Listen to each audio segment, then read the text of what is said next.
I worked for the British Foreign Office. I became a British ambassador. I was a British diplomat for 20 years. I was always very patriotic to be British. I was very, very proud. I remember when I first became a British ambassador and first went out in my own flag car with the Union Jack flying on the front as the ambassador, you know, I had a lump in my throat. It was a proud moment for me. It was only 6 months after that I discovered that in the country where I was ambassador, we and the Americans were shipping people in order for them to be tortured. And some of them were tortured to death. Now, as you may imagine, my worldview changed. It was at the same time, about a month later, we invaded Iraq against the will of the Security Council. Not just without permission of the Security Council, but in the full knowledge that if it had gone to the Security Council, we would have been voted down. And I, as a British diplomat, saw all the internal memos that went through that decision. I know for certain, I used to be head of the FCO unit that monitored Iraqi weapons of mass destruction. I know for certain, I can tell you, that they knew there weren't any. It wasn't a mistake, it was a lie.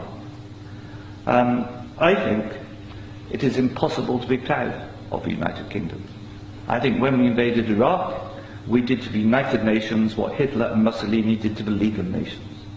And I think what we've done since, where the truth is often much hidden, in the bombing. If you look at Libya, disaster now, we bombed it. We killed 15,000 people when NATO bombed Sirte, something they never told you on the BBC.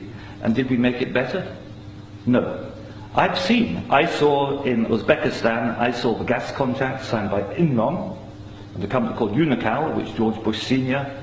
was on the board, to dig out gas pipelines from Uzbekistan and Kazakhstan over Afghanistan down to the Indian Ocean. That was actually what the Afghan war was about.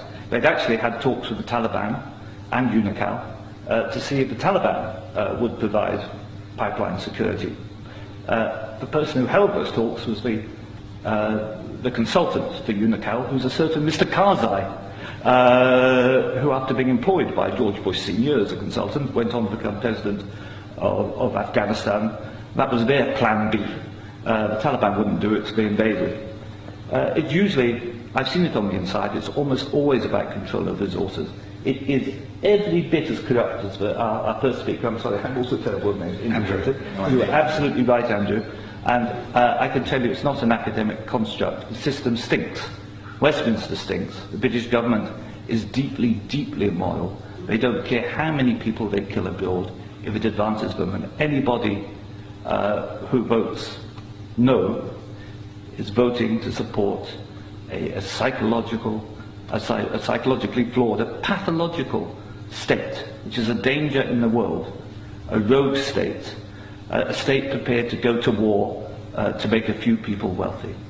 That's why I say it's not possible to be a decent person and vote no, and we shouldn't be ashamed to say that.